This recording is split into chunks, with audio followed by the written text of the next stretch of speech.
Welcome to the Messy City Podcast, where we talk with the people who design, plan, build, develop, or even just think about how to create beautiful, successful, and humane cities and towns. Let's learn from each other and create places we truly care about.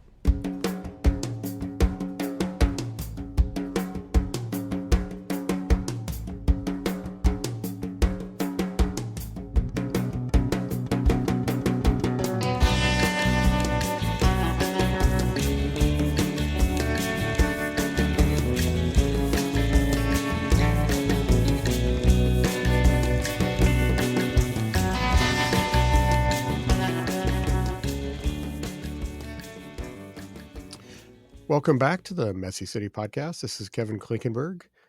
One of the things that I try to do on here, and if you're a regular listener, I hope this comes through, is that I try to mix up the types of guests quite a bit, and the topics, everything from the more esoteric issues and social issues that touch cities and planning and development to the very practical issues.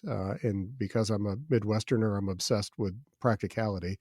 Uh, and I'm pleased today to have a guest who I think very much, certainly a thinker as well about many things, is also very much immersed in the day to day and the practical on a number of fronts. But I'd like to welcome Rick Adamski to the show. Rick, how you doing?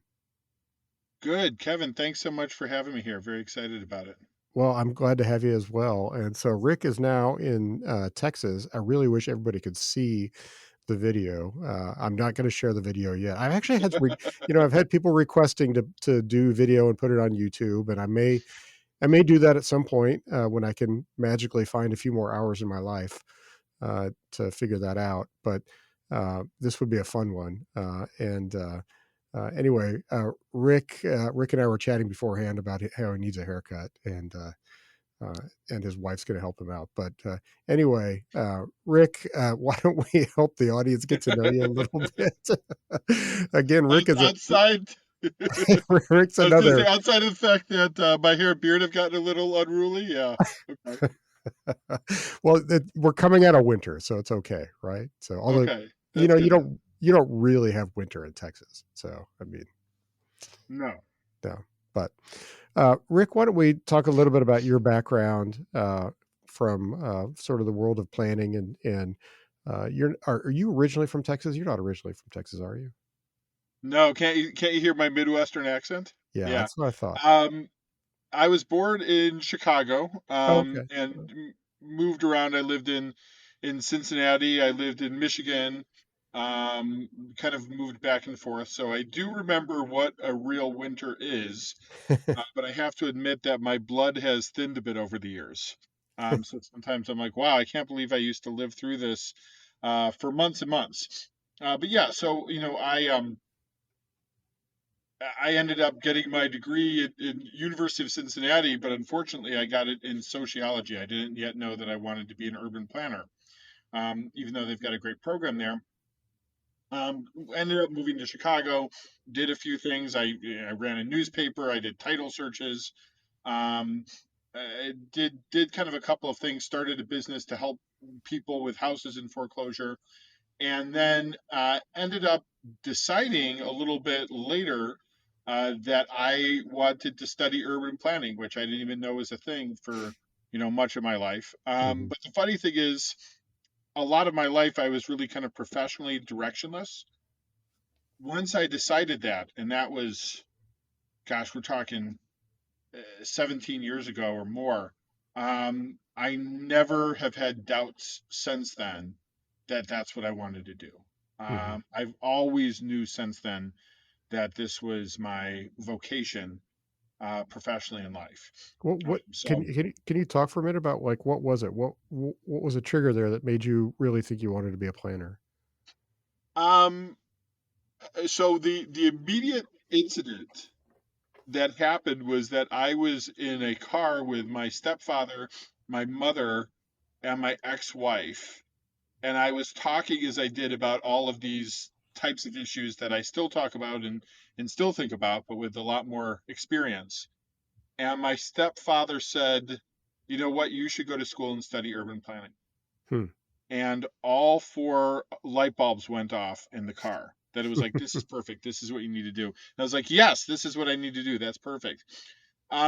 These were just things that I thought about. And, unlike a lot of people in the United States who are pushing 50, what we might call, walkable urban places, for lack of a better phrase, were really that's what I was native to. That's what I grew up in.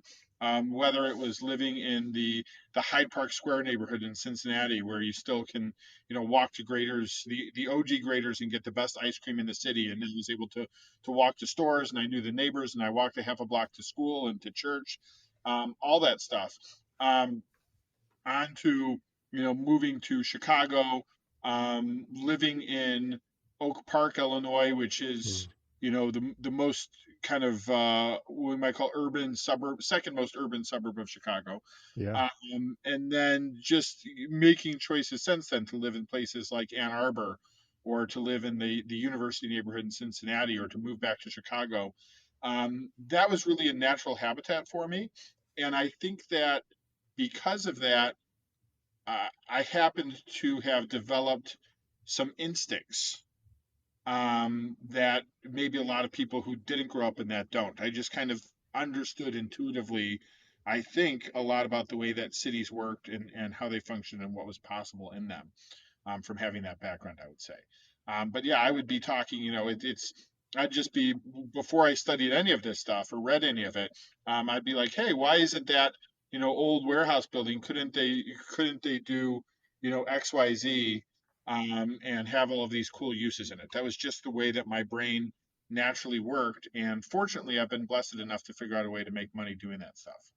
So I've talked to a lot of people who have obviously had an interest and, more than a passing interest in urban planning, or city planning, however you want to talk about it, but can't figure out how to make the leap then into actually making a living doing it. It's not always the easiest way to Mhm. make a living. A No, lot of urban planning is based on like a graduate degree. So you're talking 6 years of college in a lot of cases, right. for a field that is, let's just say it's not like doctors and lawyers. It doesn't, No. you don't churn out six figure salaries immediately. How did you go about getting into it? Well, I did go to graduate school. And I ended up getting my master's degree at University of Illinois Chicago, which is the largest urban planning program in the country. Um, and I picked a wonderful time to graduate, 2009. Would highly recommend that. Oh yeah, that was great. Um, I remember it well. Yeah, there were, it was just, I the profession was just had more jobs than you could spare, right? Yeah, kind of a side conversation. I remember, we were going and having people talk, and we asked this guy, this guy had gotten his first job in 2001, and when, the group asked him, we're like, well, how did you get a job? He's like, well, I went over to these boards. They had these boards for jobs, and I responded to six of them, and I got four interviews, and I had two offers within 48 hours, and I took one of them, and then I wished I hadn't, because 2 days later there was another one, but I figured I should take the one that I agreed to. Yeah, It was yeah. just, you want to talk about a silent crowd at the time. Uh, Horrible job market. Um, I actually ended up doing work in some capacity or another for some of the best organizations in the country.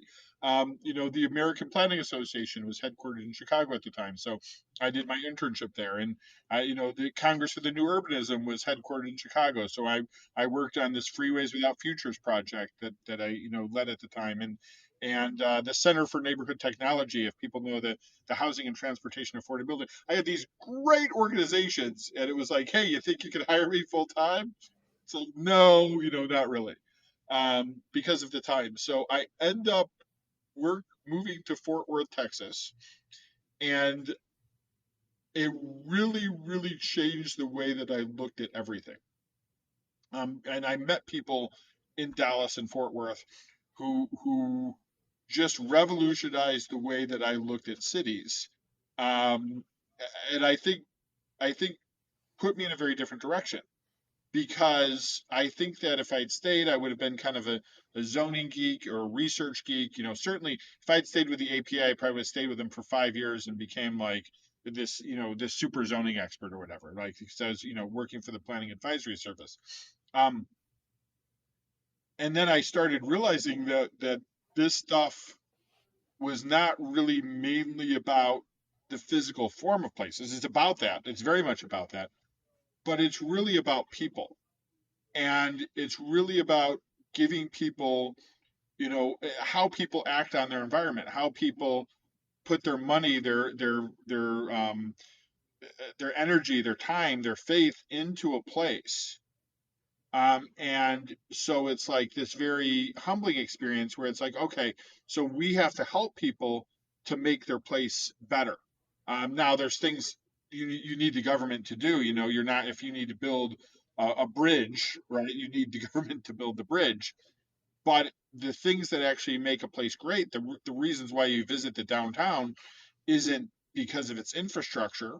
It's because, for example, they have these great little businesses that you went to check out, or the interactions that you have in a plaza or park, or this dude who's playing the guitar out there and is just blowing your mind, right? It's like the how you're giving people the tools to make their place better is really what this is about, and how you're lowering the barriers for people.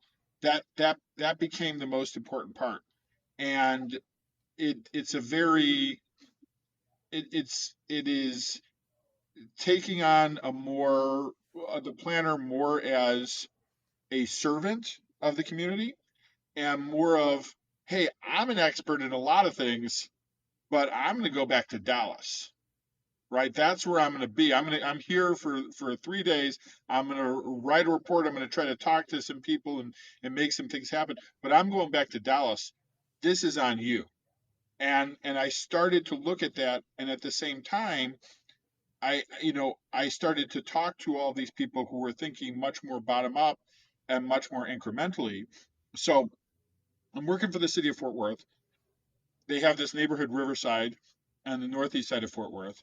And you saw this place Ray Street, that you could tell at the time, if you squint your eyes, you can see, even then, 12 years ago, say what the opportunities were, but there was very little happening. And so, I'd seen this dude Jason Roberts speak in Dallas, and he's talking about this better block. So, I end up joining a team that does this better block, and I read this plan that they had, this strategy for this neighborhood, and they did this building by building assessment, blah blah blah. And so someone's like, well, we should do a cleanup of this block. So we do, it's, come on, we do a cleanup of the block. Like nothing that anybody ever asked me about at the APA, or nothing that Hmm. in these books that I've read, or all these smart people. I've read all these books on urban planning, and I think I know all these things, and I don't even know that the place to start is to clean up the block, because Hmm. before you clean up the block, it didn't look like anybody cared about it, and after you did it, it looked like people did. So I start to think of my role as, you have the long-term plans, have the long-term strategies, have the long-term investments, but you better break it down into what are the next 12 things or the next 20 things that you can actually do with resources that actually exist, because you can make tremendous progress that way. And if you don't do those things, it's not really going to work. You're not really going to make progress. Yeah, I mean, it's fascinating. I have similar kind of analogies to architecture school, and some of that feels like a bit of an indictment of how we were educated, but to say the least. So I know you ultimately, I mean, I'm not trying to cut to the chase, but Sure. ultimately you got to a place where you've got your own company called Ash and Lime. Um, uh, I don't want you to leave anything really important out, but talk about bridging the gap from then going as a city employee to eventually working on your own to consult with people. Um, I'll have to say I probably, but so my stepfather um, has written a book called The Risk Paradox about risk, and so he knows a lot about people who take risks. And one of the things that he's told me many times is that if people knew how hard it would be to start their own business, they probably wouldn't do it. Oh God, that's familiar. Which is not to say that I regret doing it, but if you had really laid out for me in advance how hard it would have been, I probably would have said, no, maybe I'll just stay with the city for several more years. But I was at a conference in Louisville, Kentucky. That was then sort of a younger, we might say, reform group within the Congress for the New Urbanism. This was almost 12 years ago, 11 and a half years ago. So, a lot of Mhm. people like me who were kind of younger and now are not so much. But, to give you an idea, this was like invite only. There were, 27 people. And the conference that they had before, which had been a few years before in New Orleans, is when Mike Lydon and Tony Garcia came out with this idea of tactical urbanism. And people were like, yeah, go for it. So it's like that type of really exciting energy that you have in the room. And, people who are really out to change places. And we had to talk about the future of American urbanism. And we were asked to bring in three people from our community. Incidentally, I'm the only person who took that assignment seriously. I made sure to get three people. Nobody else did. Maybe people had one or two. So we do these presentations, and I'm just flattered to be in the room with, like, some of the smartest urbanists in the country, right? And everybody is saying the same thing in different ways. So some in very abstract ways, some in very simple ways. In this case, I was talking about a case study of something that still hasn't happened, but is great on paper. It's actually a storefront strategy that the city of Dallas had created in its downtown that has never existed, but if it had, it would have been radically transformative, right? Uh, and I realized that there was a set of principles, and someone else who was from our region who had come independently, Scott Polikoff, was there, and he had suggested that a few of us start our own business based on the principles. And it was so energetic at the time, such a thrill that I decided to do it. So we started this firm in 2013. It was two other partners and myself. I'm the only one left standing at the firm. One of the co-founders, Amanda Popkin, we originally had a name that we're a DBA, but somebody threatened to sue us because it was too similar to their name. Hmm. But she said, hey, what if we named it Ash and Lime, the ingredients of Roman concrete? So people think, oh, you're a construction company. We're certainly not. Um, but I love the idea of these simple ingredients that have proven timeless for creating our places. That what we have done, and if you follow Strong Towns, for example, and see it's evolved to have this message since we've started our firm, right? What we have done is we've abandoned these core principles that have been proven to create places that have endured. The stuff that I do, the stuff that we do, the stuff that my like-minded peers do is all time tested, and in many cases is practiced very actively around the globe. And sometimes, we like to think that we're inventing this stuff from scratch. We're really not. We're figuring out how to apply it to a modern context, to modern financing, to modern technology, to modern need to accommodate automobiles, and et cetera, et cetera. But this starts from a base that is almost disarmingly simple. If there's one of the biggest challenges that I had honestly early in the business, is that the recommendations that I made were so simple in some ways that people didn't see how much value is being added to come up with them. Hmm. It's like Yeah. in some ways we had to change the way that we did reports to show our work a little bit more, Yeah. because it'd be like you just do a report. It's like, here's the 30 things you need to do. I had one mayor, literally, one of the early reports we did, which was basically very stripped down, very simple. Here's what you need to do. One of the mayor literally said to me the words, "Well, we could just do that." like in a way that was derogatory towards the work. I'm like, yeah, you can do that. I'll be happy to make you a report of a bunch of things that you can't do, and I'll charge you $100,000 for. I don't mind working for you. But these are things that you can actually do, and we didn't charge you $100,000 for it. And stuff was implemented and it happened. So that's kind of there's a simplicity, but to get to the simplicity, you have there's an amount of craft that you have to learn, if that makes sense. Oh, yeah, yeah, absolutely. I mean, it sounds like you haven't, or you maybe you have. You've learned the secret sauce of consulting now is to give your clients fantastical booklets and products that they can probably never ever do anything with, but they look wonderful on paper, and that's get you the big check ultimately, as opposed to things that are just like, hey, I think these are things we could actually execute. I have not a doubt in the world that if I had chosen to put my time, energy, and passion into my own ego and into selling people on $1 million projects and into uh, pulling wool over people's eyes and trying to say, this is me. I'm all great. I did all these things myself. I have no doubt that it would have been a shortcut to success.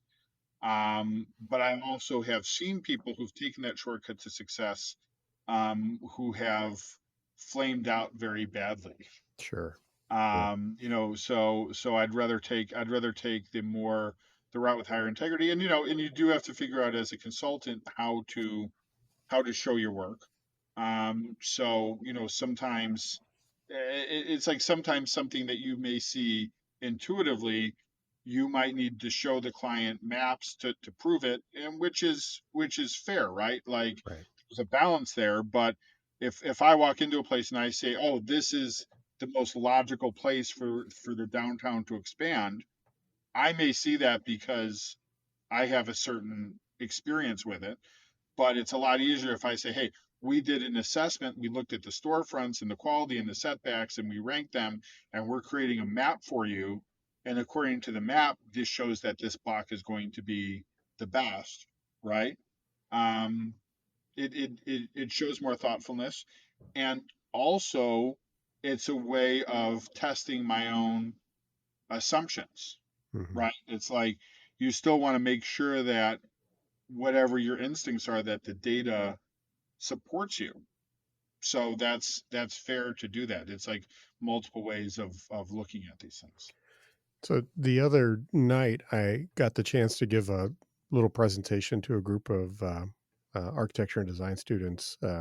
Coincidentally, that was about timeless approaches to city building, and I talked a lot about some of the background of the foundational ideas of the new urbanism, but also Mm-hmm. some newer things that are happening today, but really are based in very kind of old ideas and ways of doing things. I wonder if you could, you mentioned there's not a lot that you think about that we do that is really new. A lot of it is time tested principles or ideas. Do you have an example or two that you'd like to give what you mean by that? Sure.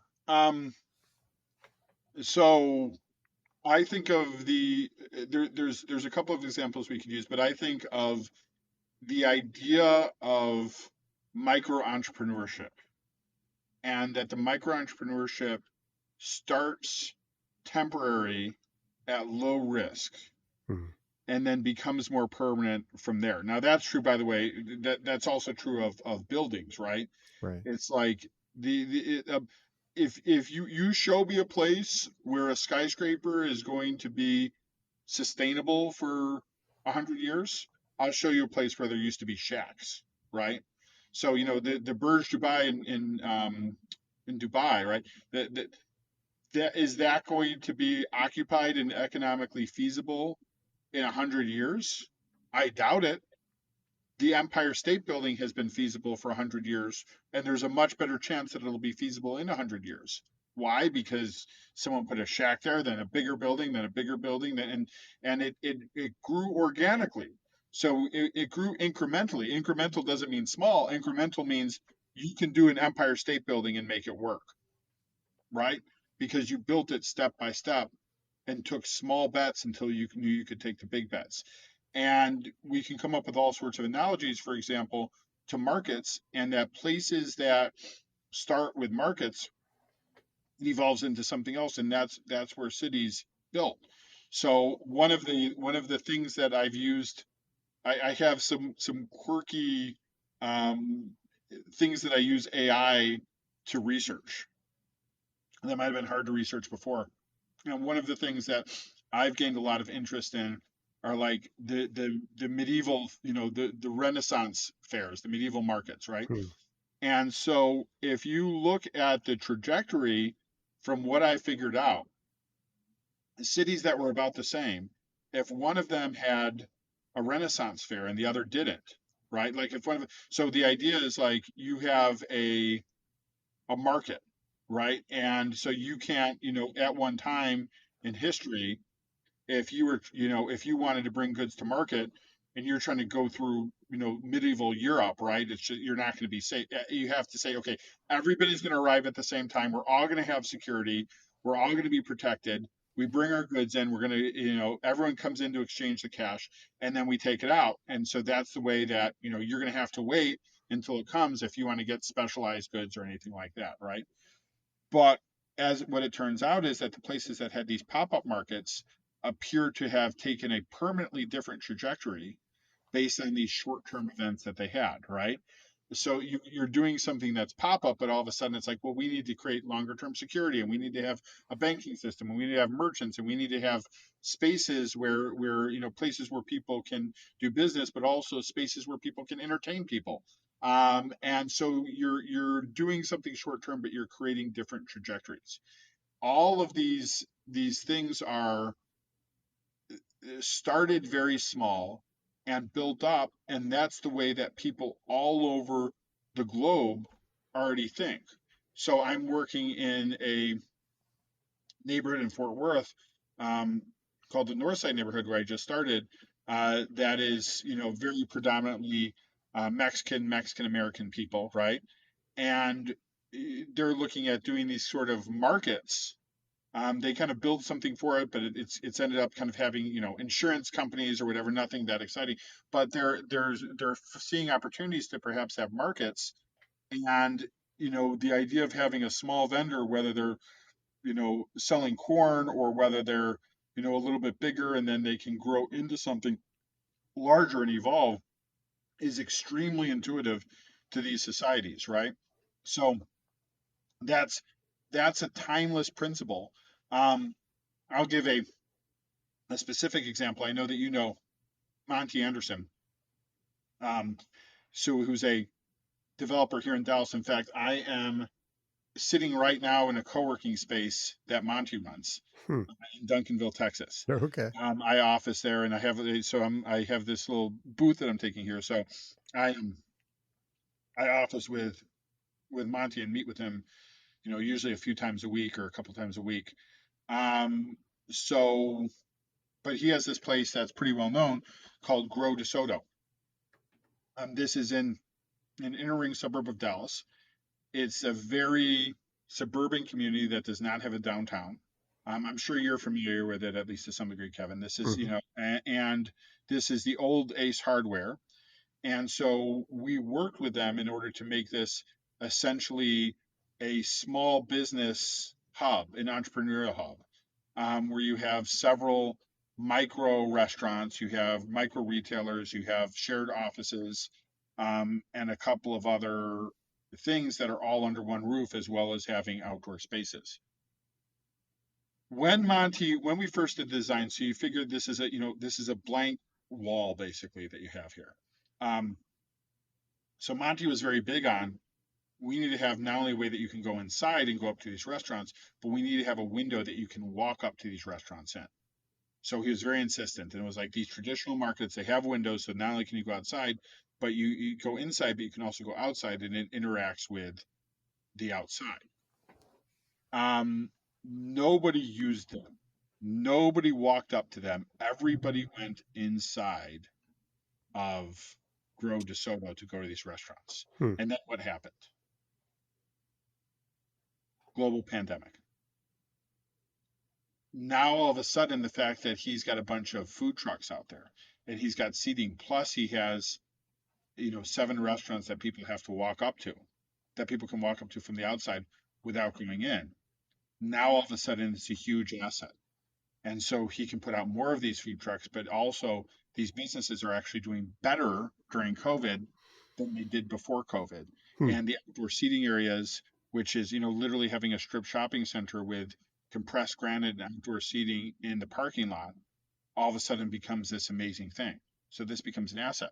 So we're talking, of course, Monty's kind of joking, well, I didn't know that there would be a pandemic, but it worked out. But then I started to think, right? Traditional markets that Grow DeSoto is roughly based off of always had openings from the outside traditionally, even though they weren't there's not a record that they were necessarily always very heavily used.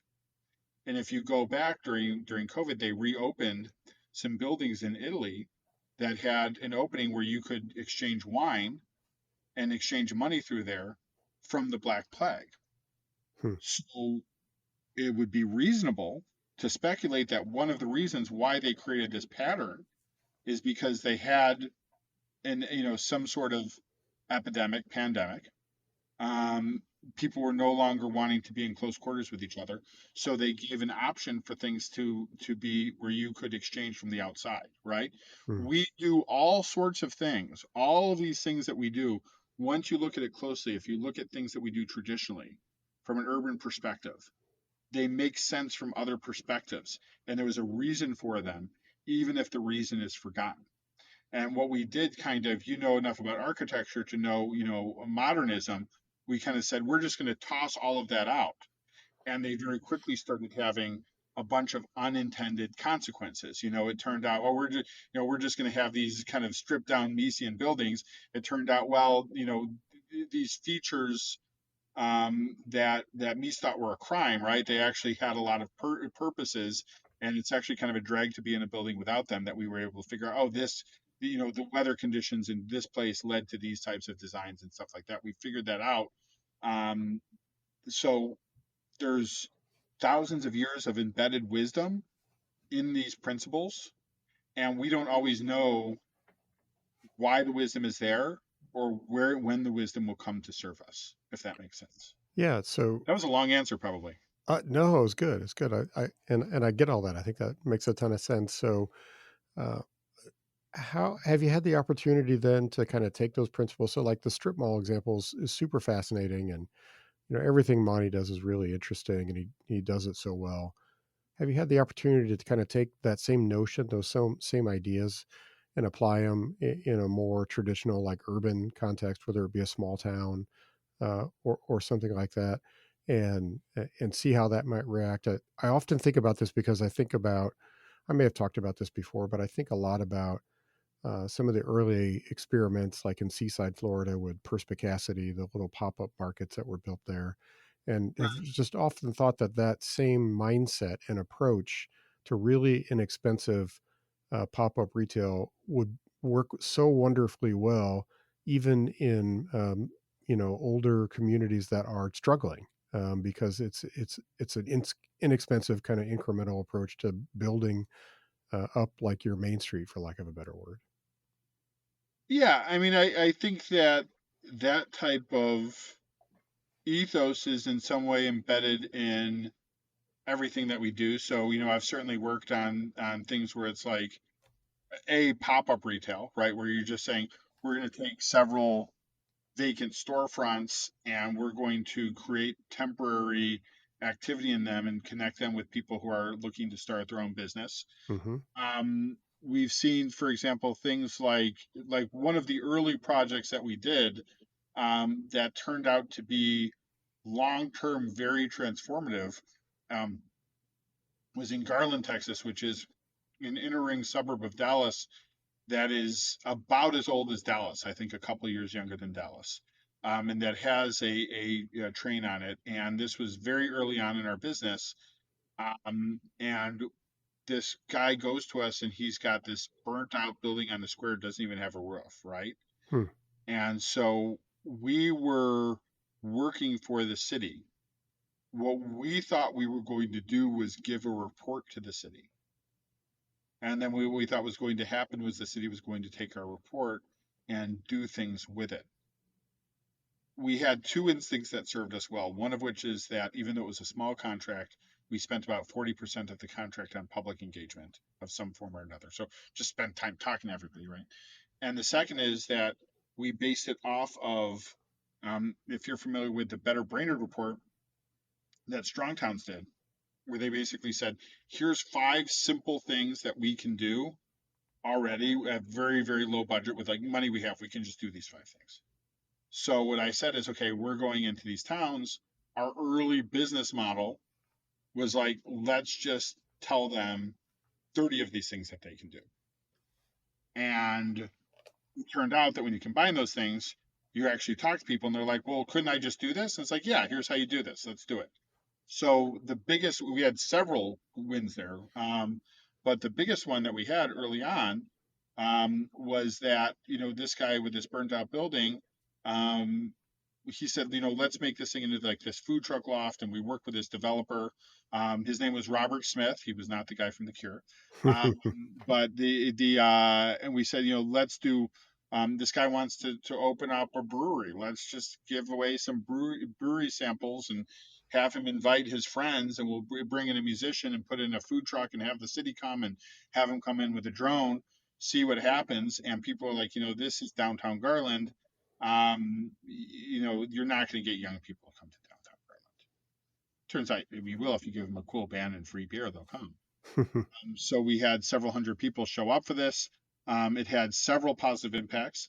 The people who were worried that food trucks were going to help their business, it turned out if you gave people tiny samples of beer in one food truck, it did not hurt their restaurant.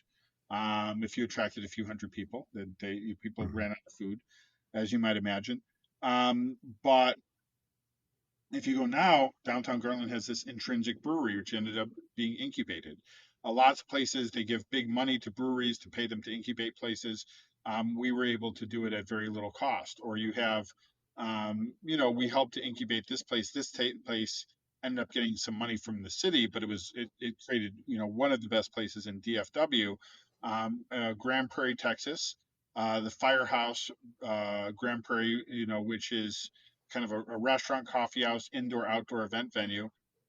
We tested this and incubated it when there was a special event, and we literally ended up fabricating 50 pieces of furniture based on a toolkit that the Better Block had. Put out 50 pieces of furniture, put out games and toys and things like that. And we ended up showing that it was literally so cool because you had toddlers there and you had older seniors there and you had teenagers and young adults and older adults and people with children. Everybody had a good time. Like everybody had a good time. You had some whiskey tastings, you could buy cocktails, but it was just a blast for everybody all around. And if you go now, like I said, it's one of the coolest places in Grand Prairie. We had this really amazing kind of event and we did all this tactical stuff. On the day that we did it, there was some report that said that decided that ranked the most and least hipster cities in the United States. And for some reason, they said Grand Prairie was the least hipster city in the United States. On the day that we did this, like I was like, yes, this is the type of thing you need. As the day we were doing this like super cool kind of demonstration project and had these games and toys and this, the city painted this really cool crosswalk and all this fun stuff. So that's one of those times when slightly negative press turns out to be ironically positive, I guess. But we've seen that time after time. It's like, and sometimes, the recommendations are as simple as, hey, you've got, I think of Seguin, Texas, where we worked as a sub for Freeze and Nichols, but they were kind of doing the comp plan, the downtown plan. We did a whole lot of the downtown plan. A lot of the stuff that we did, we made some recommendations, some bigger ones that are, to buy up the big 2-story bank building and make it into this, put a bunch of money into it and make it into this kind of business incubator. And the big high ticket items were part of that, and the city ran with it. But some of the stuff that I'm proudest of is as simple as you've got two markets now. You had two markets before. Now you have nine markets, Wow. right? And you're putting them in place a month, and you had them in near the central square, which is great.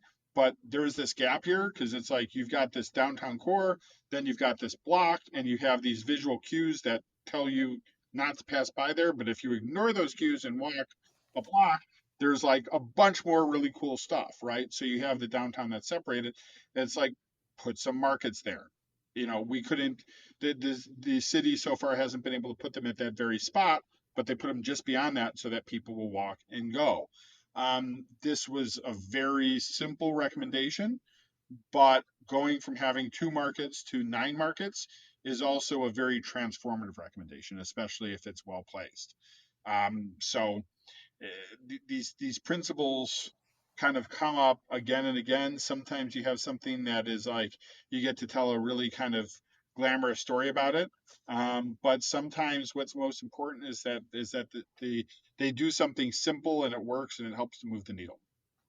So it's so interesting, Rick, because one of the things I'm struck by here is back in the day when I used to do a lot of like planning consulting, most of the sort of private firms that worked for were hired by a city government. Um, you were hired to do like these big, grand, sweeping plans that Right. were always looking for like, one of the phrases was the big catalytic project, right?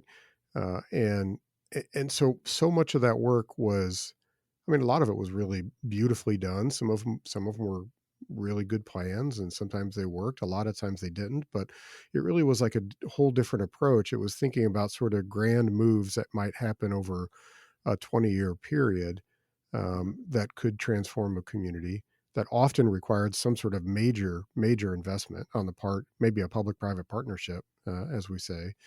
Uh, but what you're doing is almost this complete like flip on that, which is what are the sort of small incremental things that can be done today, both in the public space and almost like entrepreneur training, from a business standpoint to help activate buildings. Does that sound like a fair statement? Um, I think those are fair statements. I think that's part of it. Um, there's there's absolutely a place for what we might call the catalytic projects if those are done in isolation. They're not effective in isolation. The analogy, I don't know if you're a chess player, but it's like A uh, long time ago, I there. was. Okay, if you even played a little bit, you know that there's a very beginner instinct in chess where you say, the queen's the most powerful piece. I'm just going to throw out the queen on like the fourth move and I'm Hmm. going to tear everything apart, right? And especially if you're not very, very sophisticated, but even probably if you are, it's going to turn out very badly for you very quickly. And what you find out is that, yes, like using the queen effectively is incredibly important. But when you start to get kind of good at chess, you're really figuring out how to move your knights and bishops. And when you get really good at chess, you get amazingly good at moving your pawns, right? And so you have to move everything together. There were some different but similar analogies that Jane Jacobs made about chess herself. Um, so it's like, yes, these catalytic things are very important, but if you're just throwing out your queen, it ain't going to work out for you. We've the cliche of the stadiums and the convention centers and all that, man. And like I I I arrived, you know, I took my first job in Fort Worth, but I was spending a lot of time in Dallas, right? So I arrived in Dallas. I first visited Dallas in 2011, late 2011. Um, there had been And if you looked at downtown Dallas from a distance and looked at the skyline, this it looks like this literally exciting skyline. 2011 Dallas, there wasn't much happening on the ground, and they had big skyscrapers. They'd fixed up all the asbestos. They'd literally spent something like $12 billion in taxpayer money. You had this huge convention center, one of the biggest in the country, and it was like you couldn't get a cup of coffee there on a Sunday, not even a Starbucks, Hmm. right? Not even like it was dead. And for it to turn around to any degree, you needed people to say, we can spend another $13 billion here, literally, but it's not going to be a substitute for caring about the human experience, right? You actually have to get the details right. So, yes, it's like you want to make, there's nothing wrong with saying we got to have the big convention center. Or, hey, like having a stadium here would be, this downtown, would benefit from a stadium. That's fine. But then you have to say, what do we do to make the other things work?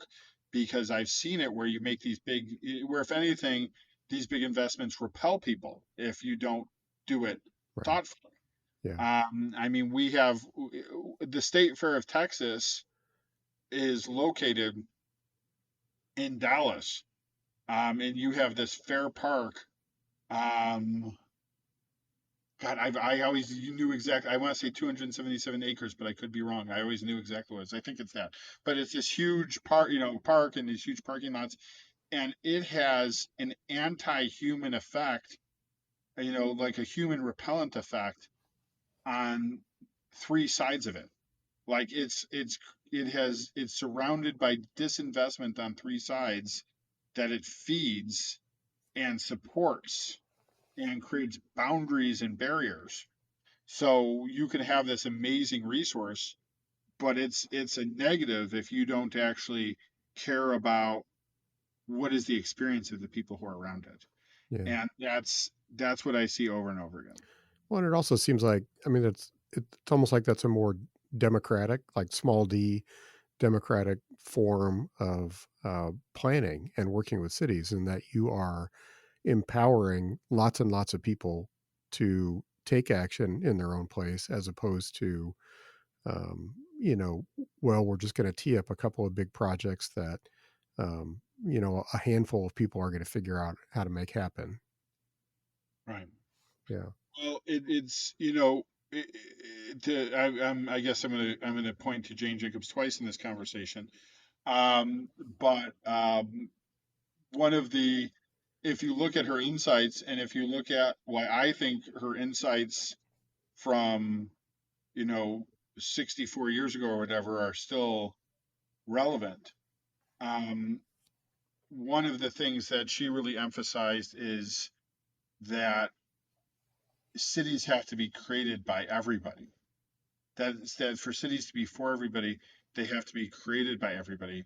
So nobody can come in and be like, oh, like, what am I going to do? Come in and figure out how you're going to have all these like cool businesses. I can help to provide a foundation, but you all got to figure that out, and you all have to figure out these spaces. And so it's like, so we started this thing called the Storefront Renaissance League, that is a coalition of firms that is kind of I co-founded it with this guy Jaime Zureta, Yeah. the storefront mastery guy who you may know, but Yeah. we've I got mean, a he's a lot of great other guy. people. Yeah. Oh yeah, I love Jaime. He's a great guy. And the idea is like, how do you help to fill these spots and lower barriers to entry, and then support people who want to fill these spots?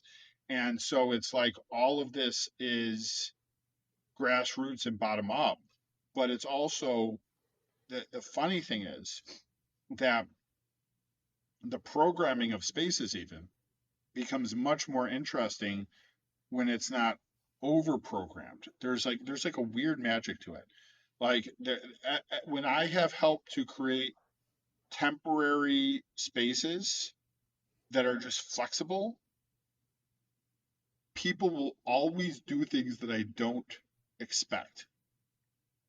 Always. It's amazing. So, it's like we did this project in Dallas when the Congress for the New Urbanism came in 2000, gosh, 2015. It was almost exactly 10 years ago. Hmm. Time goes fast. No When kidding. the Congress for the New Urbanism came um, in 2015, April, May, we did this event where we shut down a street for a block and had 4 straight days of like having activation, including a lot of programming and things like that. And so this was like a hip neighborhood, Deep Ellum, like the most hipster neighborhood in Dallas. So we're like, hey, let's bring in like punk guitarists and sword swallowers and circus freaks. I lived in the neighborhood at the time, worked there, so it was great for me. Um, but what was most amazing, like it was I think less than an hour, and we had to have a police officer there per the city. It was less than an hour before a guy comes in dressed in very like traditional Mexican garb, like very decked out, and he's like selling cotton candy. And the cop's like, "Do you want me to kick him out?" I'm like, "No, no, no, no, please." And you know, and you had people who start programming the space. So we had a couple stages and we had programming, but then people are lining up to perform on the stages, and they're like, when nobody's paying them or asking them to do anything. In fact, there was a longer term busker culture that started. Like people were performing there, people were using the space. The space was activated creatively, and there's so many. I've seen so many examples of that. Like, and it'll happen, where it's like where you've seen like groups of 5 to 12-year-old kids that take over the music and start doing some choreographed dance. And it's like 3 o'clock. You're running some market. It's like you're exhausted. No one's there. It's like exhausting. I've seen in a strip suburban shopping center in Hurst, Texas, where we ran an event series. Um, they had the largest community theater in the state in this strip shopping center, and so you have a bunch of these like suburban like theater parents, like kind of like think like kind of upscale theater moms mostly, like who are out there watching. And this hip hop school decides to come out and start dancing to this like guitarist that we hired. Hmm. And I'm like, there is no way in 1,000 years that this is an urban experience, right? This is Yeah. like this is like like where would you see something like this except for New York or something? And where you have these people watching this performance to this music, and you have it in a literal strip shopping center in like the most 50s, you know, 60s suburb you could imagine, right? Like this stuff is magic. And we've seen it over and over again that you give spaces to people. So it's like that's more interesting than anything I could have come up with, right? Yeah. It's like when they tested pedestrianization of Times Square and put out a bunch of lawn chairs out there, and they started extending it, and they came up with 100 things that they thought people might do, and some people went into opposing teams and decided to have like an organized snowball fight. And they were like, we didn't. Snowball fight was nowhere on this list, especially like team snowball fights in a place that had been given to cars, because we gave it to people, and they will surprise and delight you. So the town, the city, like this is supposed to be about surprise and delight and the unexpected. And surprise, delight, and the unexpected are not going to come in because we put a convention center in. Now it can support it, right? If you are if you have a stadium, I had definitely lots of interesting experiences around Wrigley Field when I lived in Chicago, right? But like you have a stadium, but you also have things around it that support it. If you just have a stadium in the middle of a parking lot outside of tailgating, nothing interesting is going to happen. Yeah. Yeah. That's something we're eminently familiar with here in Kansas City with our stadiums, which are nothing but surrounded by a sea of parking. So I've never been, but I've seen the aerials. Yeah. yeah, I mean, for Chiefs games, it is great because it does have the tailgating, like you said. But for Right. most days of the year, it's a pretty dreary landscape when there's not a game going on. Um, So, so, I mean, I think that's great, Rick, because I think if you tie it back to what you talked about very early on, and sort of your interest and almost awakening into what you wanted to do, really, it's about the people, and ultimately is mhm. about creating sort of that canvas that people can use to create whatever life they want to create.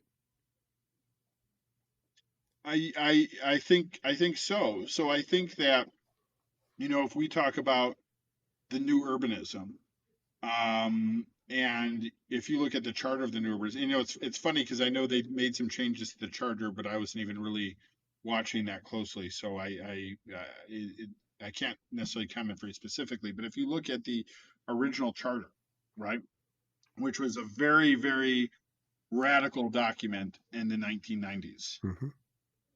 but it's about physical place. Very little of it is about human beings.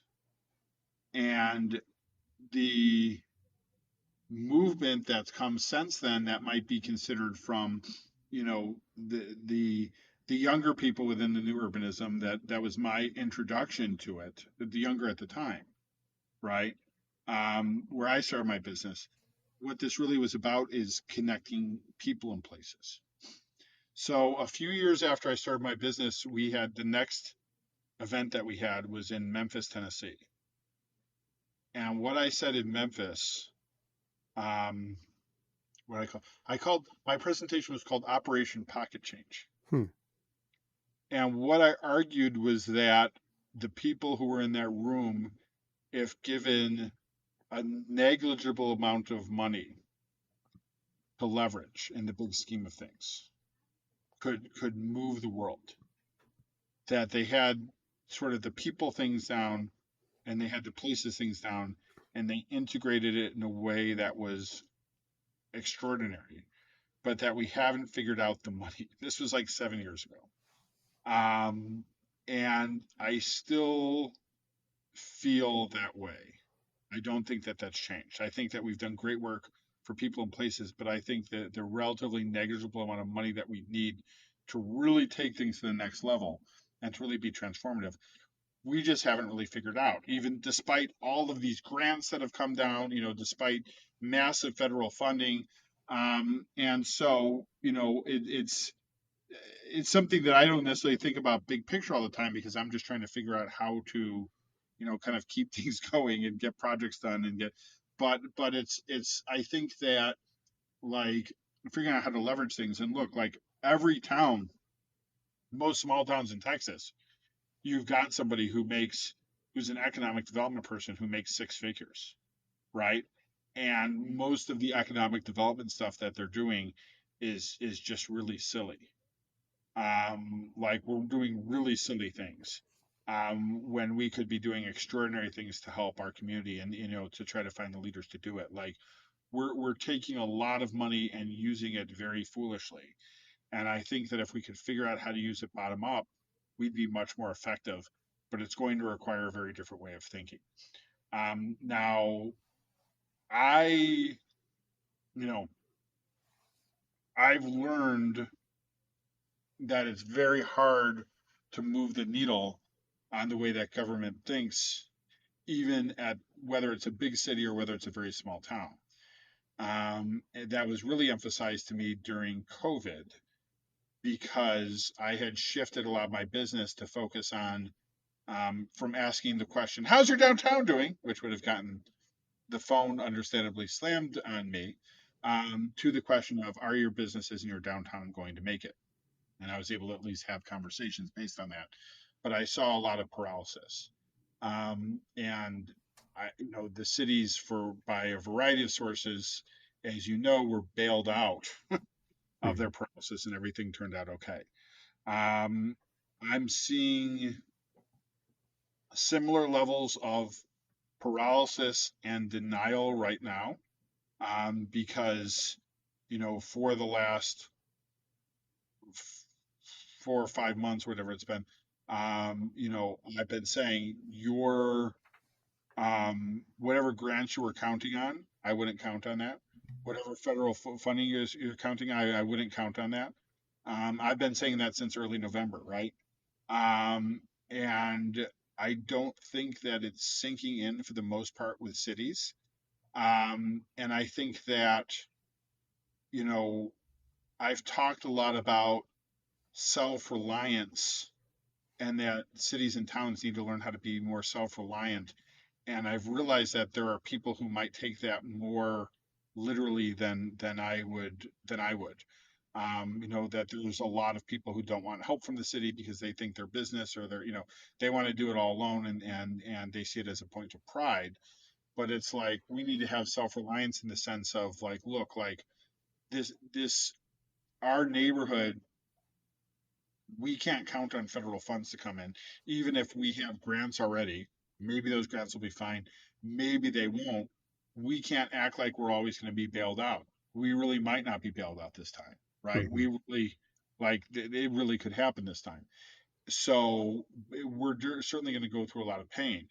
And so it's like, what can you do to protect the human experience? What can you do to protect your businesses? What can you do to get your locals to be their own developers?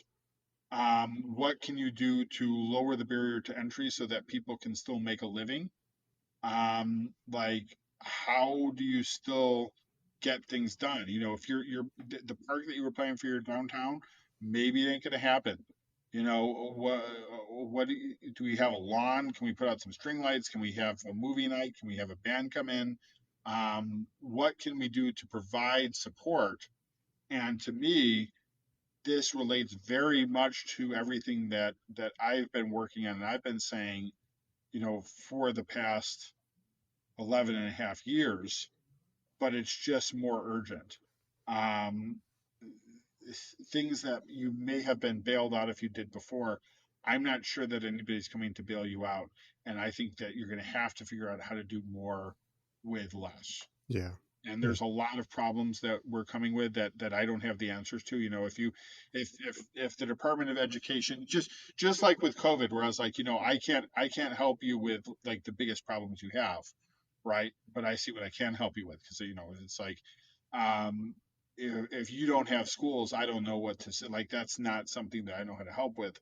But I do think that you don't need to give up on the quality of life of your citizens, and I think that you could actually work with much smaller budgets and still support those things. Yeah. Well, I mean, hopefully, what you've been doing and the examples you've worked with points people to a different model and a model Mm-hmm. that can be successful regardless of the circumstances. So, Rick, we should probably wrap. Where, if people are Mm-hmm. trying to track you down, what is the first place that you would suggest they go? If you go check me out on LinkedIn, that's a good place, just a starting point to find me, because I'm very active on LinkedIn. So my name is actually spelled unconventionally, Rik, last name Adamski. But so if you look me up on LinkedIn, you'll find that. If you look up ashlime.com, ASHLIME, like the fruit.com, or if you look up the Storefront Renaissance League, you can find me there as well. But LinkedIn is probably a good starting point. Terrific. Well, Rick, thanks so And much. then for the oh, Go, no, go ahead. Go ahead. I was just going to say, and also, if you are, we are encouraging people. We're doing kind of trying to figure out, hone our services for the Storefront League. So if you do go to storefrontleague.com, we have just a kind of a simple questionnaire. It's like 13 questions. But if people have some interest in looking at their vacant or underperforming storefronts within their downtown or neighborhood, they can fill that out as well. Terrific. All right, Rick, thanks so much. Appreciate your time today. I think this is a really cool example of a different way of thinking about planning and redevelopment for cities. So hopefully more people follow your lead in this regard. Awesome. I appreciate that. Thanks for having me on. All right, take care. Take care.